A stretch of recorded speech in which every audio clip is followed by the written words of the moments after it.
Ford Motor Company is reinvesting in Canada. Today, the automaker announced in a news release they are sinking billions into Oakville assembly. But don't worry, there's good news for Windsor here too. A 25% tariff on all cars that are not made in the United States. If they're made in the United States, there's absolutely no tariff.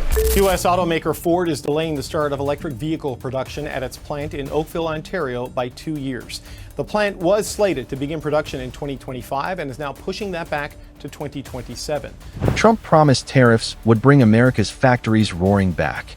He swore Detroit would be rebuilt, jobs revived, and foreign rivals crushed under the weight of America First economics. But what happened instead? Ford just packed up $3 billion and quietly moved the crown jewel of its next EV line to Canada. Yes, Canada. While Trump shouts, Ottawa builds. Detroit's factories are going dark, workers are left staring at pink slips, and the very industry Trump claimed to rescue is slipping across the border. Why? Because Canada played the long game. Cheap electricity, critical minerals, trade reset diplomacy, and now Ford, GM, and the entire auto sector see where the future is heading. Trump's tariffs didn't protect America. They strangled it. And this is only the beginning. Because what Canada does next could decide the future of North American industry. Like, subscribe, and keep watching. Ford's move wasn't a spur-of-the-moment decision. It was a calculated escape route. The company's $3 billion investment into Oakville, Ontario, is more than just a factory expansion. It's a survival strategy. Trump's tariffs on imported auto parts and metals were supposed to make Made in America the cheapest option. If they're made in the United States, there's absolutely no tariff. Instead, they made Detroit one of the most expensive places on earth to build a car. Let's break it down. Under Trump's 2025 tariff regime, aluminum costs jumped 25%. Steel, up nearly 30%. The average American-made car now costs between $1,500 and $2,000 more just in raw materials. And here's the kicker. U.S. automakers still rely heavily on parts from Mexico, Asia, and yes, even Canada. Countries like Mexico, Canada, Romania. Trump wants these parts to say made in the U.S. Slap a tariff on those, and the production line turns into a cost grenade. Ford didn't wait around for it to explode. They crossed the border. Oakville, Canada, suddenly looks like paradise for automakers. Ontario's government offered Ford generous subsidies, about $300 million in incentives. Electricity costs? Far lower than Michigan. Labor? Skilled, unionized, and still cheaper than the Midwest. Add Canada's access to nickel, cobalt, and lithium, minerals critical for electric vehicle batteries, and the deal was too good to refuse. But here's where it gets brutal. Detroit, once the beating heart of American auto power, is now bleeding jobs. Analysts estimate Ford's Oakville pivot could drain 10,000 direct and indirect jobs from Michigan's supply chain. That's not just factory workers. It's truckers, parts suppliers, local diners that feed shift workers. The domino effect is massive, and yet Trump still insists tariffs are working. He points to a handful of reopened steel mills in Ohio and Pennsylvania as proof that America is winning. But these mills employ hundreds, while Ford's relocation is costing thousands. The math doesn't lie. Tariffs have priced America out of its own market. This is where Canada's strategy shines. While Trump escalates with threats, Ottawa plays patient, deliberate chess. Instead of loud speeches, they focused on building infrastructure and energy deals.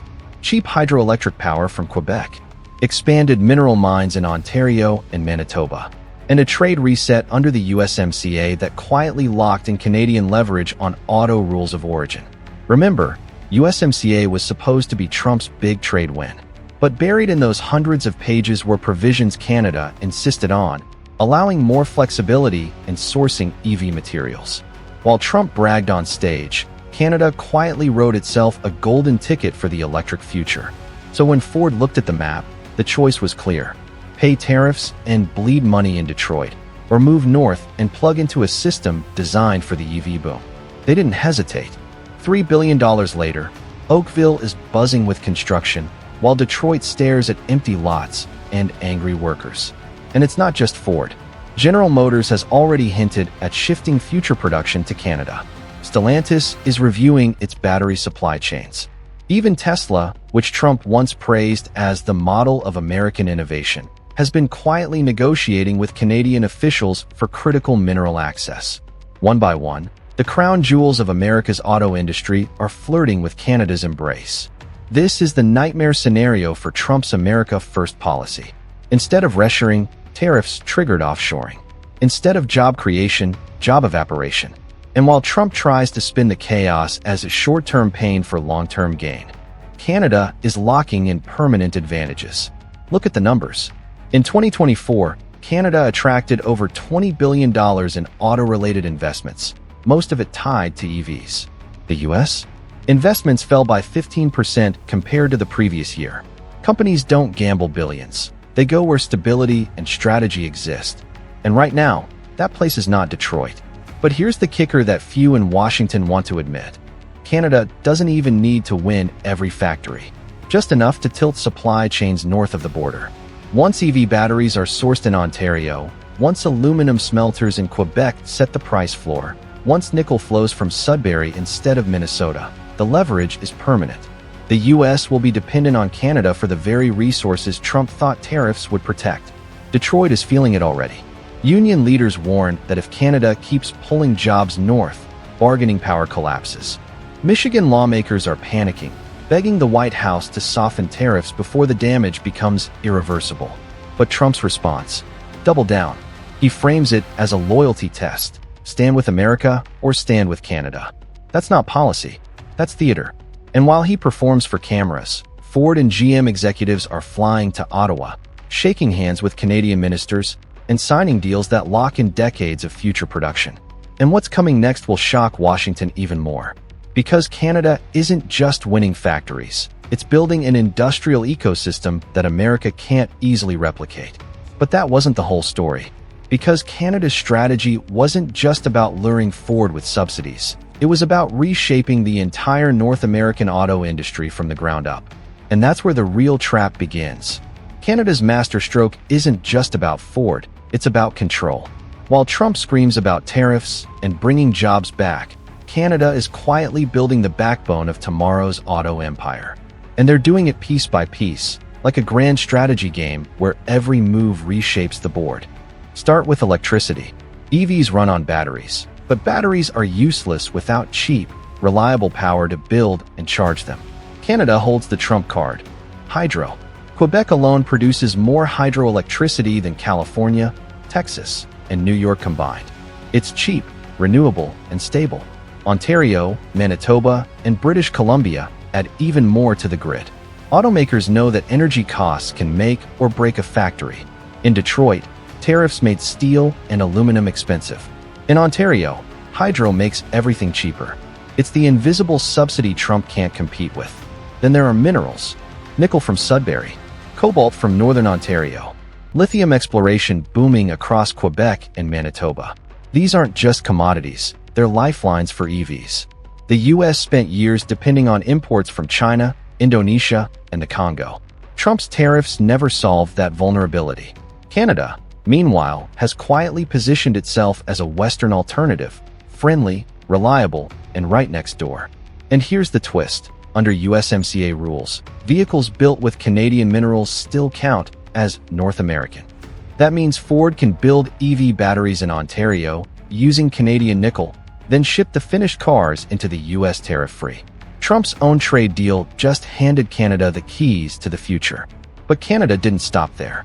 One by one, automakers will follow, draining Detroit, empowering Canada, and rewriting the balance of power in North America. And that's the chilling part. Because if Trump thought he could bully Canada into submission with tariffs, he just discovered the opposite. Ottawa isn't just surviving, it's thriving, and it's doing so at America's expense. But this story doesn't end with factories. It ends with a warning. Because what Canada is building now isn't just about autos, it's about independence from Washington itself. So here's the truth. Trump's tariffs didn't bring jobs back, they pushed them away. Detroit's factories are going dark, Canada is cashing in, and Ford's $3 billion move is just the opening act. This isn't a trade skirmish, it's a transfer of power. And if America doesn't wake up, the auto heartland will be hollowed out while Canada drives off with the future. But here's the question you need to ask. If Ford, GM, and Tesla all see Canada as the smarter bet, what does that say about the state of American leadership? About Trump's so-called deal-making genius? The writing is on the wall, and it's written in Canadian steel, minerals, and electricity. If you want to stay ahead of this unraveling story, hit that like button, subscribe, and keep watching. Because what comes next could shake not just Detroit, but Washington itself.